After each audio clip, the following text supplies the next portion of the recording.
Welcome to A Place of Yes, a podcast about how I moved through my darkest hour. And for me, that was in channeling my grief into good. Welcome to the show. Hi, it's Heather Straughter, host of A Place of Yes. And I cannot believe it, but here we are at our final episode of season 2.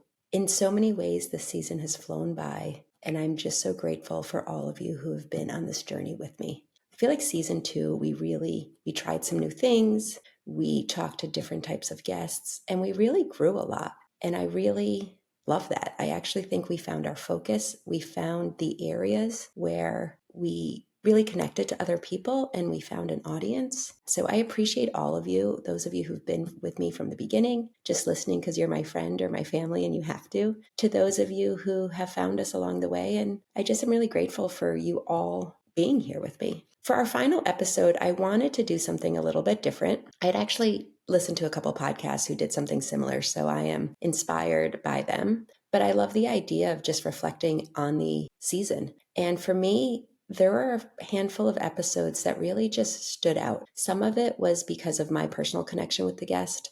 Some of it was some quotes that came out or just conversations that I thought were really important. So I thought for this final episode, it'd be a little shorter, but we would just reflect on a few of the episodes. And I hope you enjoy it. And if there was one that I missed that really connected to you, shoot me an email. Let me know. You can always reach out to us at aplaceofyespodcast@gmail.com. So here we go.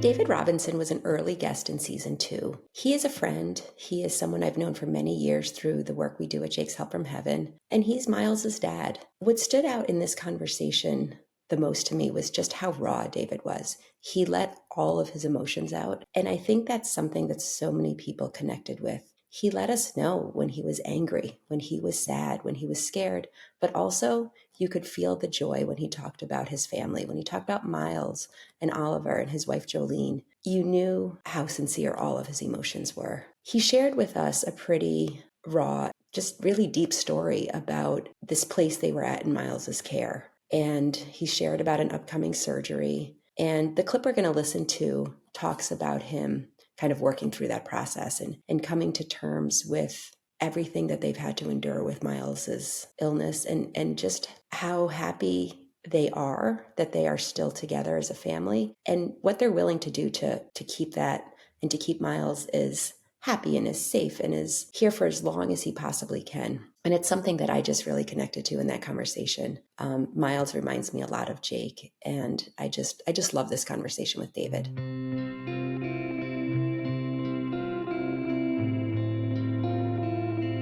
I work from home, so I'm always there. The nurses are in and out. The therapists are in and out. We are so cautious about everything. Everything is on a schedule. Everything has to be done on time. And he had his 10th birthday this year. And my birthday wish for him was that, I've spent these last 10 years trying to keep you alive, right? Trying to fight that 2 to 5. But now I want to help you live. So this summer, we went to Cape Cod. We've spent a week in New Jersey on the beach. And we're trying to do as many things as we can. That's what the chair that you brought for us a couple of weeks ago was for. We've had a change in Miles's condition. We had his annual visit with his primary care last month, roughly 2 weeks ago. He was concerned about scoliosis. Again, a lot of the diseases and things that people worry about down the road weren't our concern. We weren't worried about how caustic the medications were and what they were going to do to his liver when he's 30. Weren't worried about that. When we knew about the scoliosis, we weren't worried about it. We weren't focused on down the road. In the last year, his curvature has moved from roughly 26, 27% to about 58%. At our visit 2 weeks ago with the doctor, we were told that we're either going to need to do a horrific surgery or within the 6 to 12 months, we'll be placing him on comfort care. So we followed up with the orthopedics. They're scheduling 2 to 3 months out. It'll be a surgery where they go from the base of his skull to his pelvis, down his spine, and reconfigure the muscles and the entire spine, fusing each vertebrae all the way up. It's over a 12-hour I was gonna say, surgery. so the fear if they don't do that is that the curvature will impact his ability to It's breathe. already starting to Okay. put pressure on his heart. Next will be the lungs, and it's just a progression from that point. Comfort care is one level short of hospice care. Comfort care is you're not imminently going to pass away within the next day or two, but you are within the process that it's going to lead to you passing away. So that was about 2 weeks ago. Yeah.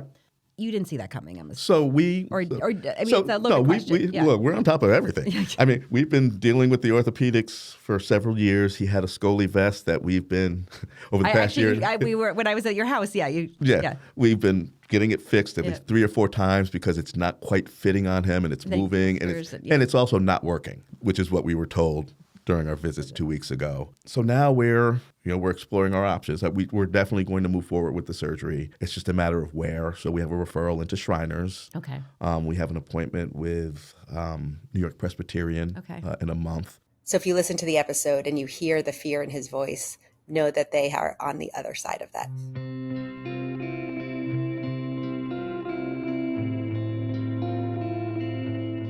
The loss of Olivia Allen is something that we've explored on this podcast from many different angles. In season 1, we talked to Melissa, and we talked to her pretty quickly after the loss of Olivia. For those who don't know, Olivia Allen died at 18. She was diagnosed with leukemia in June of her senior year. She fought with such dignity and such grace, and everybody, and when I say everybody, I mean everybody, I think even the doctors thought she was going to beat this. So when she lost the battle, everyone was just crushed and devastated, especially her family. So we talked to Mom season 1, and season 2, we invited Mom back, and she came with Liv's sister and Liv's best friend, Sophia Allen and Aubrey Ide. And we had a roundtable discussion, and it was the first we had ever done on the show. It was really powerful to hear everyone's experiences and how the same thing affected people differently. So then we went on to have conversations with Sophia and with Aubrey individually. And Sophia really focused on sibling loss, and she focused on what happens when your family goes from 4 to 3 and what it's like to be that surviving sibling. A lot of people talk about how there's like only child characteristics. Yeah. And I never had those because I always had my sister.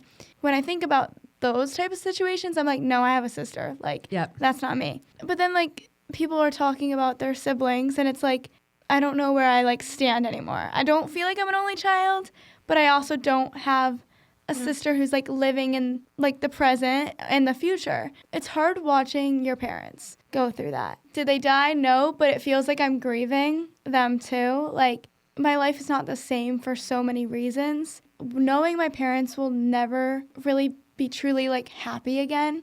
And like maybe they will be, but from what I've seen, like there's going to be so many sad days. As like a 16-year-old girl, I just like feel stuck because I can't help them. My mom, I do feel good that she's like going to therapy a lot, and she's in multiple different like grief groups. It's frightening for like a kid to watch your parents feel the way they feel. And with Aubrey, she really opened up about what it's like to have such a huge loss at such a pivotal part of your life, to lose your very best friend, the person you had so many hopes and dreams and memories and laughs and all of the things, and to have that person be gone and how she's handled that. I understood she was going to pass away, but she didn't pass away yet. And I couldn't comprehend that.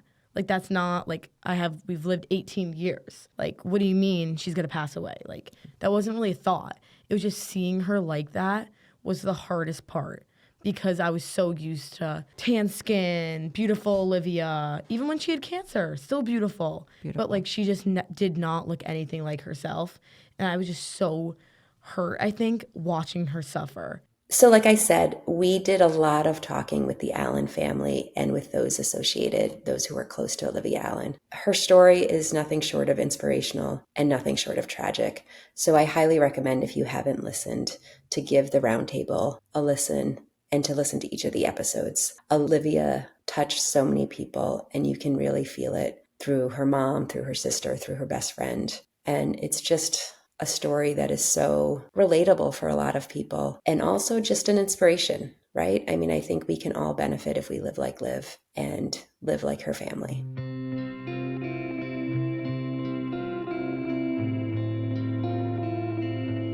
Next is Debbie Waffle. Debbie had sent me her memoir, and after reading it, I knew I wanted to talk to her. We scheduled a call, we chatted, And then I immediately scheduled the interview. The entire episode was so natural, and we spoke for so long that it ended up having to be a two-parter.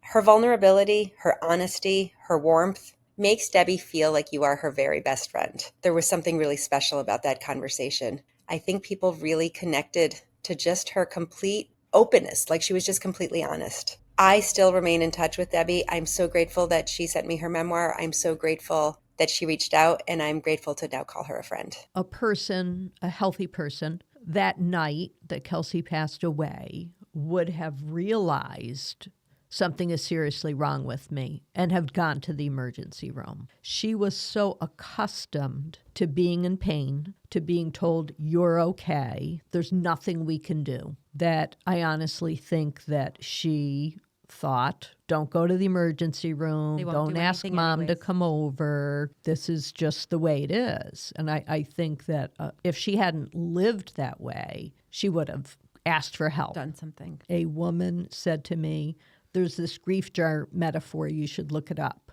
It basically said that the ball is your grief. When you first lose someone that you care about, you, the jar, are very tiny and the ball barely fits inside that jar. And with time, the grief never goes away, it never gets smaller, the ball doesn't change size, but you, the jar, grow with your experiences. And to me, it represents that life has continued since Kelsey left, just like the jar getting bigger. One of the things that I did love about my conversation with Debbie, and you heard it in that quote, is she references Kelsey's death by saying that she left.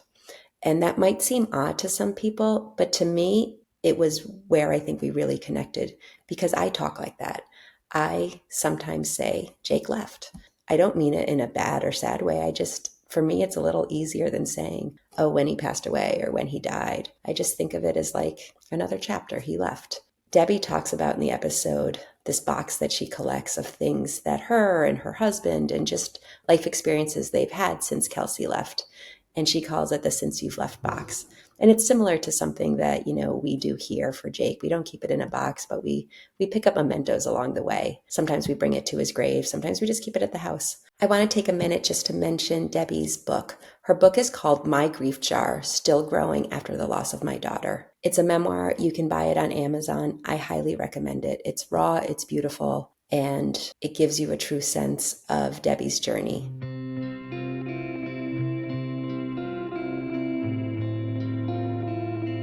Another recurring theme that we have had on the show, not intentionally, it just sort of happened, was glioblastoma. It was not intentional. It just happened to be something that a lot of our guests' loved ones had. For those of you who don't know, glioblastoma is a brutal, fast-moving cancer that hits quick and it hits fast and unfortunately often results in death within like 8 to 12 months. One of our guests, Maria Kuban-Whitesell's husband, was diagnosed and lost the battle. She shared what it was like to lose her best friend, her husband, the person she thought she was spending the rest of her life with, the father of her young son. And we had a really open conversation. And one of the things that really struck out to me was when she talked about forgiveness. That's when I really just came to, that place of acceptance of it in a way, to forgive them. If it offended me or hurt me in some way, I take it in for a second and then I let it go, because they don't mean harm. In fact, they actually mean well. Yes.